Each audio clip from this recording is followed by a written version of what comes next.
Dicen que no hay peor soledad que la que se vive rodeado de gente. Y en el universo del narrador, César Vallejo usa esta frase, cobrando sentido aún más profundo. Bienvenidos a nuestro reportaje literario.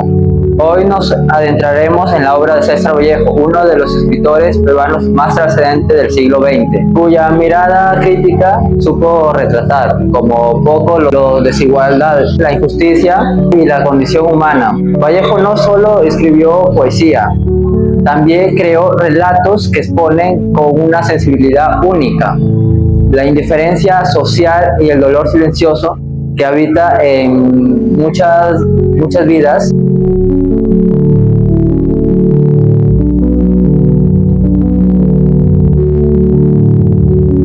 Entre los relatos se encuentra El Unigénito, un cuento que surge en un contexto de moderación desigual, pobreza y desencuentro humano.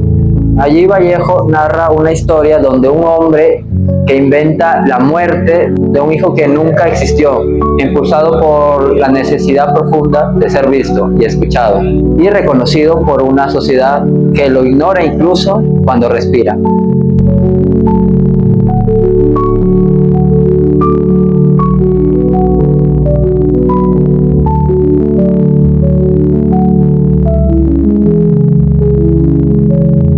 La sociedad actual, marcada por la violencia, la injusticia y la desigualdad, evidencia los grandes problemas que afectan especialmente a los marginados y excluidos. Asimismo lo muestra César Vallejo en El Unigénito, donde el protagonista, el señor Lawrence, no es rechazado por falta de dinero, sino por representar ningún interés por la sociedad, solo cuando finge la muerte de un hijo existente. Su desigualdad más cruel no siempre es económica, sino afectiva. La indiferencia hacia quienes pasan despercibidos. Surge entonces la pregunta: ¿es posible que la sociedad empatice solo cuando el sufrimiento se vuelve la tragedia? Para Vallejo, la verdadera tragedia no es la muerte inexistente del hijo, sino la indiferencia social que obliga a mentir para sentirse visto. En el siguiente bloque, para desentrañar el lado emocional que esconde esta historia y profundizar en la problemática, contamos con la participación de una profesional en psicología y especialista en bienestar emocional. Su experiencia en el análisis del comportamiento humano aporta una mirada fundamental para comprender cómo la indiferencia y la falta de afecto impactan en las personas dentro de nuestra sociedad. Acompáñenme. Nos encontramos aquí con la psicóloga. Mi nombre es Heidi Chero Silva. Muchas gracias por acompañarnos hoy y bueno, empezaremos con lo esencial. La primera pregunta es, desde su perspectiva profesional, ¿qué factores emocionales pueden llevar a una persona a sentirse invisible dentro de su entorno social? En realidad, actualmente son muchos los factores. Si nos vamos un poquito al tema de lo que Vallejo nos quiere mostrar y que ahora podemos ver en realidad, son los factores personales, haciendo énfasis un poco al tema de autoestima, que está muy relacionado con el entorno familiar, que está muy relacionado con las carencias afectivas dentro de este entorno, con la ausencia de reconocimientos personales. También de alguna manera otro factor también es el entorno social, que es muy poco empático, muy poco favorable para las personas, porque lastimosamente no nos vemos, no nos reconocemos de manera personal, cada quien en sus cosas, corriendo en la vida cotidiana, que no hace vernos como personas realmente.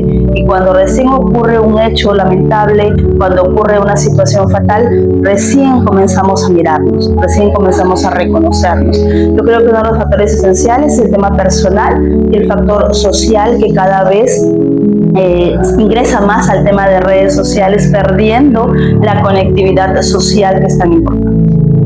Muy bien. Como segunda pregunta, ¿qué impacto psicológico puede generar la falta de atención y afecto en alguien que, como en la problemática del cuento, busca desesperadamente ser visto? Una persona que busca llamar la atención de los demás tiene que haber tenido muy poco reconocimiento, si no, no lo buscara definitivamente. Pero para que busque ese reconocimiento que no lo ha tenido es porque en el entorno familiar, entorno más cercano, en el cual hasta los 7 años define todo lo que seremos en adelante, pues ha habido ausencia, ya sea reconocimiento de logros, el tema también que se ve la ausencia de padres por temas económicos, salen a trabajar todos, se quedan al cuidado de algún familiar y este puede cumplir nociones básicas de alimentación, de vestimenta, pero no el tema afectivo. Una persona con carencia afectiva va a buscar ese reconocimiento. Como les decía anteriormente, el tema de autoestima vital que se forma y el tema de personalidad hasta los 18 años. Entonces el entorno familiar más cercano, padres, madre, escuela, que tanto la escuela también ha podido brindar, y en la escuela miramos al tema de docentes, que tanta afectividad, que tanto cumplen el rol como educadores, no solamente enseñamos, sino también definitivamente enseñamos, pero para la vida, ¿no? En ese contexto integral, holístico, ¿no? Si una persona con ese tipo de carencias va a necesitar de alguna forma que los demás lo vean, así sea con mentiras, ¿no? Sí, así es. Por ejemplo, en la problemática del cuento, la desigualdad afectiva. Este personaje no era alguien de bajos recursos económicos, sino de una invisibilidad, ¿no?, por parte de la sociedad. Y ante eso, ¿por qué cree que la sociedad suele reaccionar solo ante el dolor evidente o las tragedias y no ante el sufrimiento silencioso del día a día? Un punto importante que mencionas es el tema económico, que no necesariamente va a estar relacionado a qué tanta riqueza afectiva tengamos. Y quizá sí asociada al hecho de que una persona necesita cuando tiene carencia económica, pero cuando aparentemente lo tiene todo a nivel material, no necesitaría de los demás, ¿no? Entonces, ese mensaje equivocado podría hacer que las personas que aparentemente lo tienen todo, pues no tengan la atención de los demás. Y como seres humanos, como les decía anteriormente, vivimos nuestro día a día. Nuestros intereses están en cada una de nuestras expectativas personales y hemos llegado incluso a esa individualidad que nos ha dado las redes sociales, que puedes estar tú y yo aquí y podemos estar conversando con una persona que está básicamente cercana a mí, pero no puedo tener ese contacto social, ¿no? Entonces, justo por esa individualidad que ahora estamos teniendo y por esa poca sensibilidad que tenemos, solo reaccionamos frente a una situación que nos impacte, ¿no?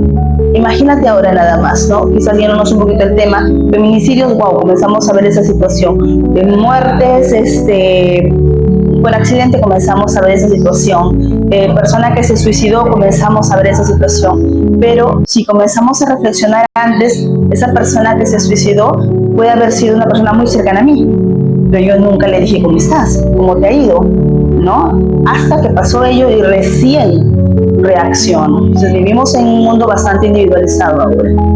Agradecemos profundamente al profesional de psicología por brindarnos su tiempo y sus valiosos aportes. Su perspectiva ha permitido comprender con mayor claridad la dimensión emocional y social de esta problemática, enriqueciendo el análisis presentado en este problema. En conclusión, César Vallejo muestra el unigénito, que la mayor tragedia humana no está en la muerte ni en lo económico, sino en la sociedad, que nace de la indiferencia y de la falta de afecto.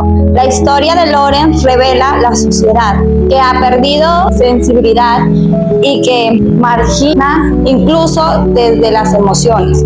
Como señalan Gutiérrez de 2004 y Pese de 2022, la exclusión no solo depende de la raza o de la condición social, sino también de cómo ignoramos a quienes sienten la indiferencia. La mentira, el beso y el encierro final de Lorenz expresa la búsqueda del amor frente al silencio social. Este encuentro nos recuerda que la verdadera humanidad está en la mirar del otro, con empatía antes de que su dolor se vuelva invisible, y que nadie debería inventar un sufrimiento para ser amado.